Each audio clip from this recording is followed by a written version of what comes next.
had 3 sons. When he died, all that he left behind was a mill, a donkey, and a cat. "Well, since I'm the oldest," said his first son. "I'll take the mill." The second son quickly added, "And I'm next. I'll take the donkey." They looked at their younger brother, Marquis. "How lucky you are! You shall have the cat," the brothers said, and laughed out aloud. The poor fellow shook his head as his brothers left. It was not fair at all. "My brothers can make a fine living with a mill and a donkey, but what about me? I'm stuck with Puss," said Marquis, wringing his hands in despair. Puss had been listening. He stretched and yawned loudly.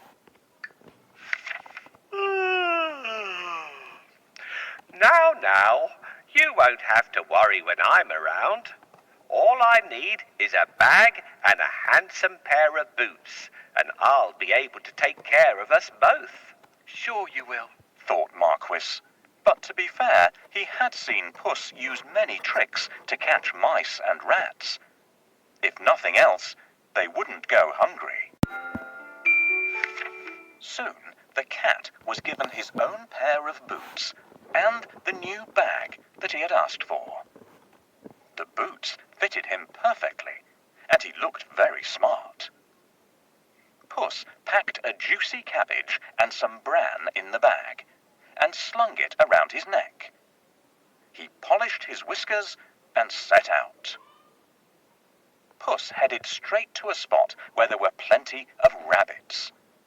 He had a great plan in mind. Puss opened the bag wide and hid behind a tree. Soon a rabbit came hopping by. He saw the cabbage and leapt straight into the bag. Whoosh!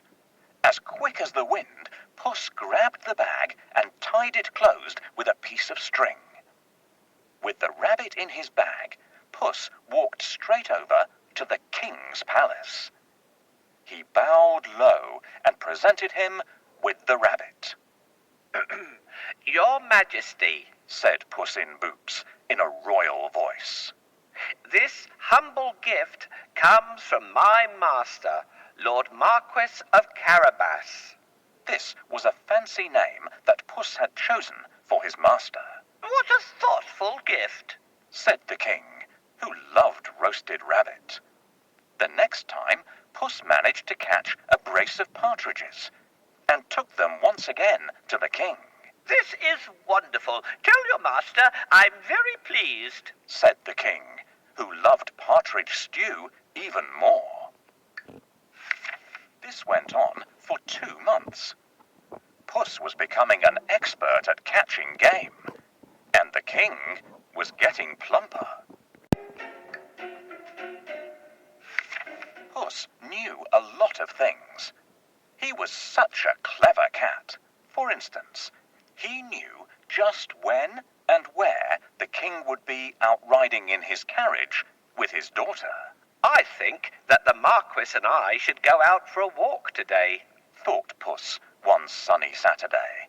Puss took Marquis down to the riverside and spoke to his master. "Today could be your lucky day. If things go to plan, you'll make a fortune," said Puss. Clip, clop, cling, clang. Puss heard the sound of a carriage approaching. They both looked into the distance. It was the king's carriage. "What should I do?"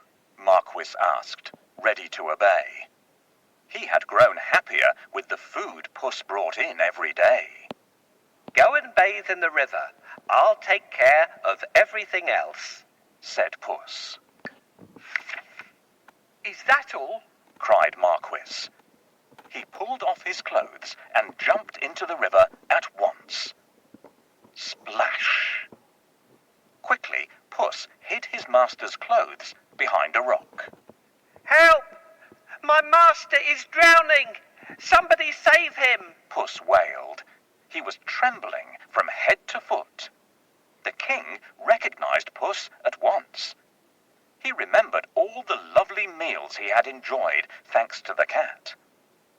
The king jumped out of his carriage. Go and save him, quickly, the king said to his servants. Puss said to the king, Your Majesty, some nasty thieves have stolen my master's clothes. Is that so? Don't worry. I'll find a suit for him, said the king. He ordered one of his servants to fetch some fine clothes.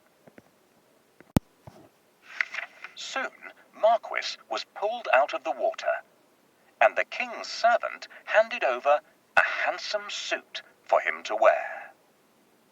As soon as Marquis put on those clothes, he looked just like a prince. He stood tall and handsome, and smiled shyly at the princess. Surprise, surprise, the princess fell head over heels in love with Marquis. Puss grinned. Things were going just as he had planned. But he had more work to do.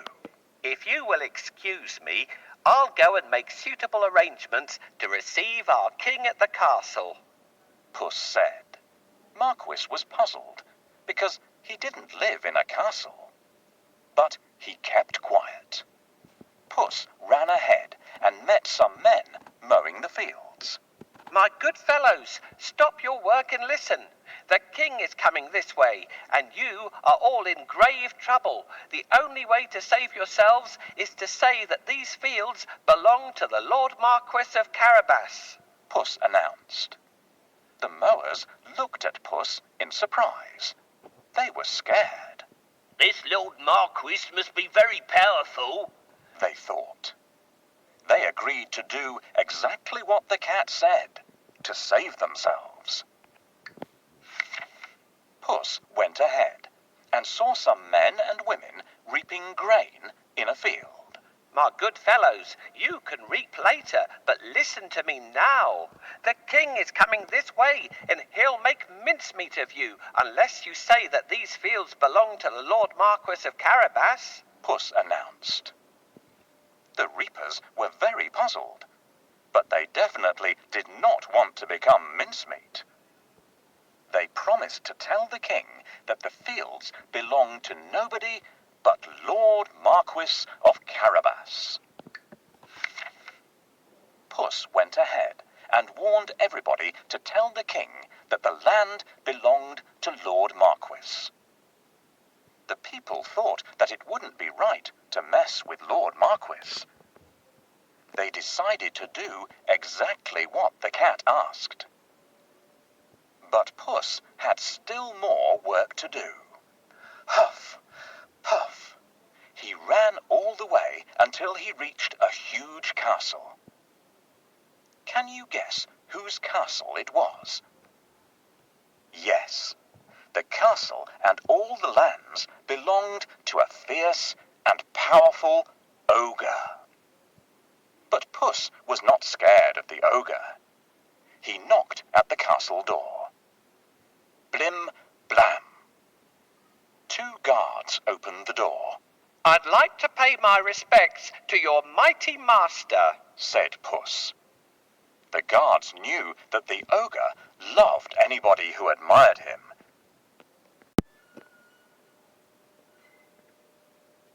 Bowed. Boom! The ogre became a tiny mouse and scurried across the room. Quick as lightning, Puss pounced on the mouse and ate it in one gulp. Puss licked his lips. He clapped his hands 3 times and summoned all the people living in the castle. The ogre is no more, Puss announced. Will you accept Lord Marquis of Carabas as your master? He is kind and just, good and generous. The guards, maids, cooks, servants, and everyone else in the castle looked at Puss in surprise. But they nodded at once. They had never really liked the ogre anyway. Puss ordered everyone to prepare a feast for Lord Marquis and his very special guest, the King himself. Meanwhile, the King travelled through the countryside, speaking to the people. He was very surprised to learn that almost all the land around him belonged to the young man by his side. When the King's coach finally reached the castle, Puss ran out to welcome them. Welcome to our humble abode, Puss said to the King. The King gulped. The castle was bigger and even more stunning than his own. Puss led them straight to the huge dining hall. The table groaned with the weight of roast chicken, rabbit stew, mince pies, smoked duck, and hundreds of other dishes. The King was in seventh heaven. After eating the great feast and sipping the finest wine he had ever tasted, the King said, My dear Lord Marquis, I'd be delighted if you would marry my only daughter. Marquis smiled at the princess. I will if the princess wishes to live with me, said Marquis shyly. The princess was so happy that she wanted to dance all around the castle. She blushed in delight and nodded. They married and lived happily ever after. And so did Puss, because loyal Marquis made him a lord of the castle. Puss enjoyed great feasts every day, and did not go after rats or mice any more, except now and then, when he wanted some fun.